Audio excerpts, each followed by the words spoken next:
Hello, everybody, and thank you for tuning into today's episode of Armchair Gaming. I'm your host, the Unbearable Gamer, also known as Sheldon, and today we're taking our second look at Sword Art Online.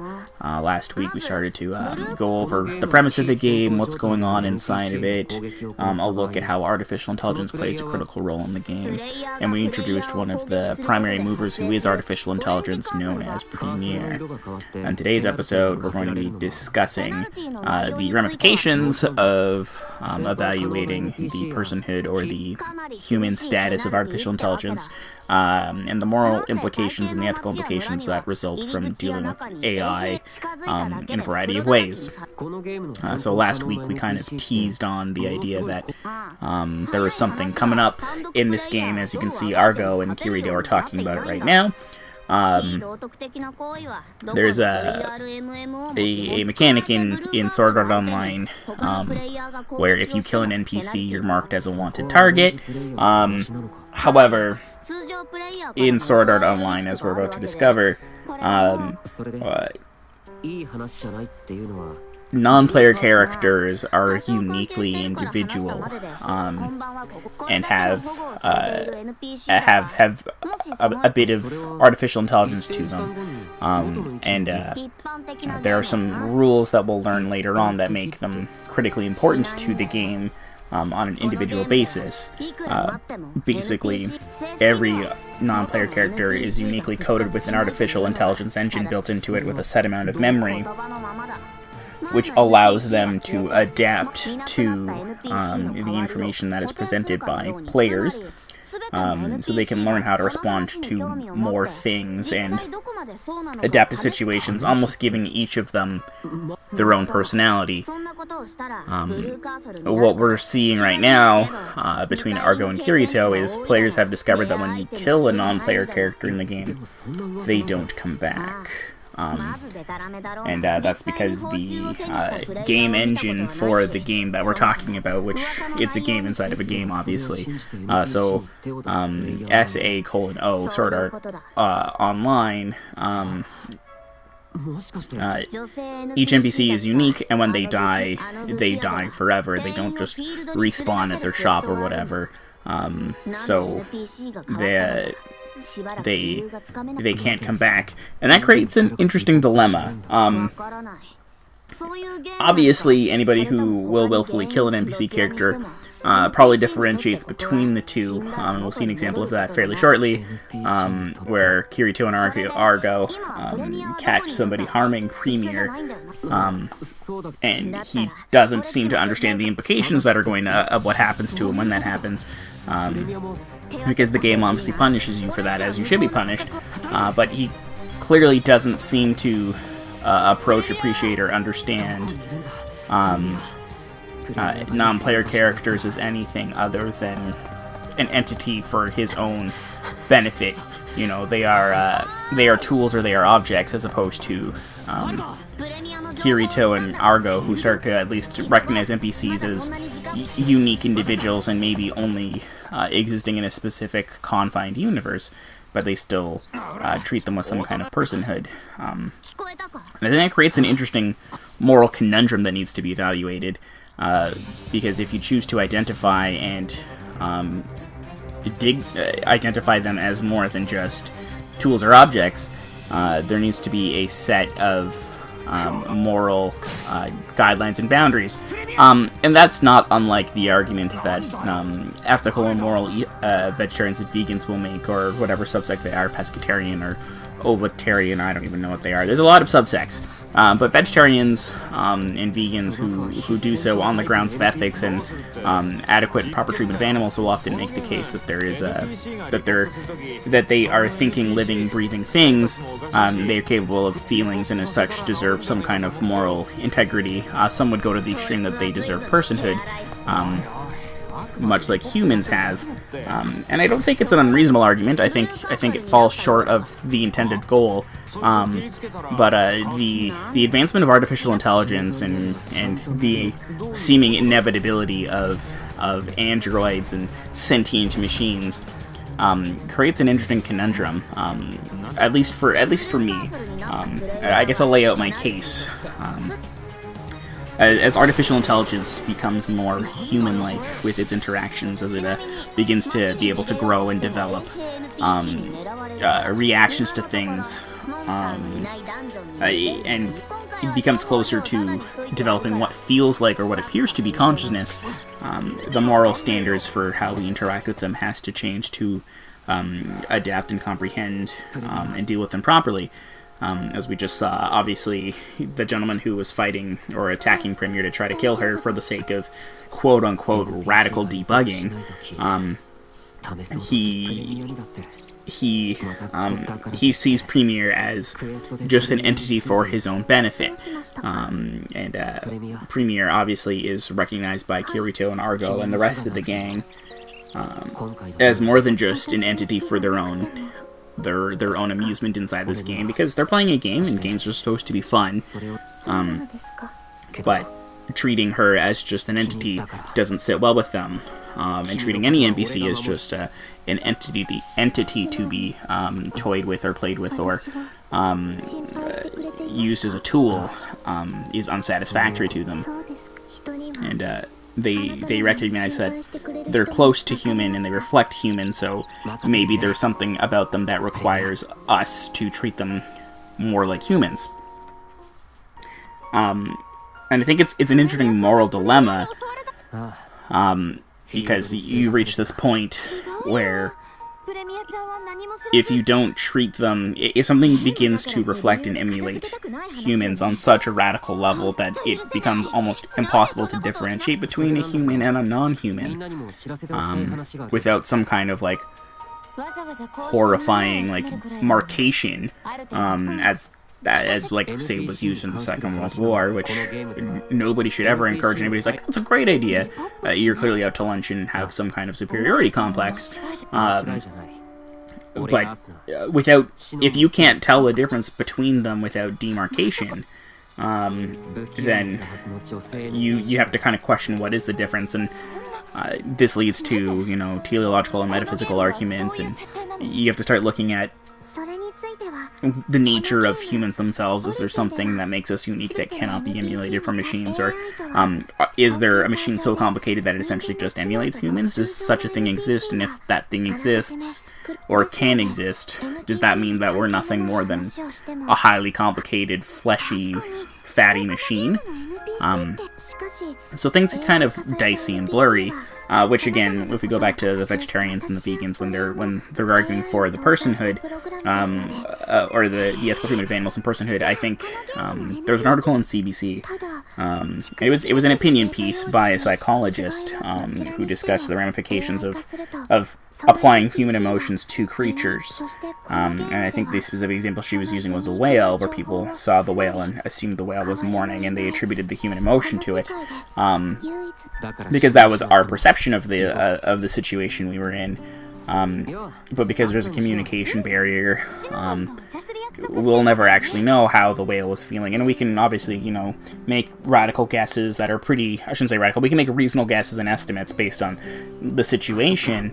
But until we understand what an animal is capable of comprehending, we don't actually have the ability to validly claim that they're feeling human emotions, or they have humans, like a human sense of consciousness and existence. And everything we do is, when we have that argument, is putting on something else how we think they must feel, or how we think they must think. Artificial intelligence creates a different dilemma because it presents itself and is capable of communicating.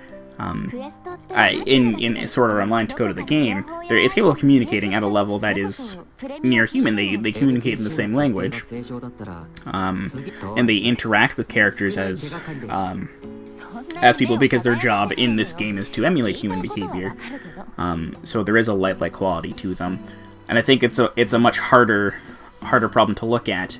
And I would think that it's important to gauge how a person interacts with these non-human humans in this game, because if nothing else, it's a good marker of how a human might be willing to treat another human, given well, let's get topical for a second and evaluate the moral ramifications of treating other humans who aren't from the same area as different or lesser than you. And that's a global problem at the moment, where we look at the differences between humans, and we try to nitpick or evaluate one as being superior to the other. And there's a group of people who will argue that we're all the same on the inside because we all bleed red, or people are people, which of course is the reasonable argument. Humans are humans. We can all communicate. We can all connect on a fairly easy to grasp level. But it's still hard for a lot of people to accept the fact that visible or audiological differences don't actually differentiate people from being different species, because we're all people. And artificial intelligence, if it gets to the point where we have to throw its hat into the ring of personhood, which I think is an inevitability, you run into another circumstance of, now not all humans are the same, because not all humans do bleed red, because an artificial intelligence doesn't need to bleed, as it were. And when we get into Detroit Being Human in the next couple of episodes, obviously we'll go into more detail about that, because that one deals a lot more with the social implications and tries to do with them in real time, and a reflection of present day, or the current trend of present day thinking. So it's got some interesting things to bring to the table. But when we're talking about Sword Art, the Sword Art Hollow Realization, I forgot the name for a second there. That's never a good sign. There is no racial or segregational inequality demonstrated. It's more so an evaluation of whether or not AI should be treated with some kind of respect. And like I said earlier, the game mechanic that the game suggests with the blue marker, as mentioned early in the series, or early in the episode, clearly wants to penalize people for harming NPCs. So there clearly is a punishment-reward system for being kind to NPCs as opposed to being violent to NPCs. But just because the game has a reward-punishment system doesn't mean everybody's going to abide by it, because apparently not everybody knew about it. In the beginning, the guy with the blue marker had no idea what was going on until every monster went out of its way to attack him. Here we see Premier and Kirito engaging in some sword training, because Premier has demonstrated or presented a degree of personal interest, which I think compels the argument of humanizing our characters here. Premier asking for guidance on how to protect herself for the sake of self-preservation is a fairly human act. Whether or not it's an emulation of a human act is up for question, but her artificial intelligence system, after receiving information from Kirito and the gang that she will have people who wish to help her and people who wish to harm her, her AI took that in and processed it and came to a conclusion of its own, which is exactly learning, because that is essentially how we learn, be it through audio information, audiologically, intellectually, we're the input of information with the output of a result of that comprehension of that information is how we learn.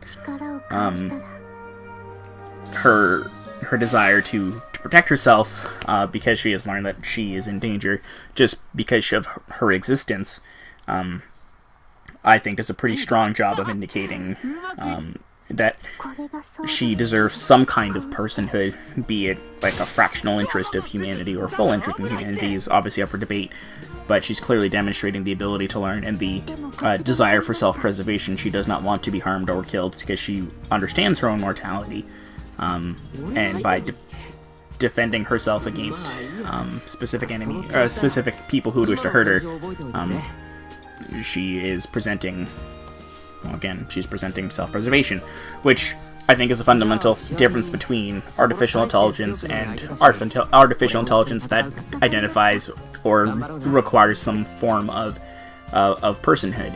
An artificial intelligence that accepts its own demise as an inevitability of its existence is maybe nihilistic. Maybe there is a couple of robots out there who are completely sentient and feel like they exist and have reason to exist, but they're also okay with dying.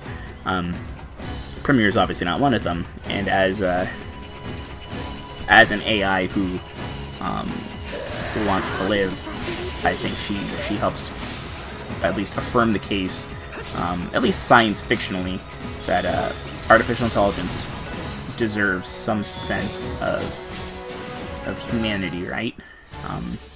We need to remember to treat them with some kind of respect and some kind of compassion and some kind of equal ground. And as science progresses and artificial intelligence becomes far more human-like, we need to make sure that we're keeping our real laws up to date, but we need to make sure that we're tackling the ethical and moral ramifications of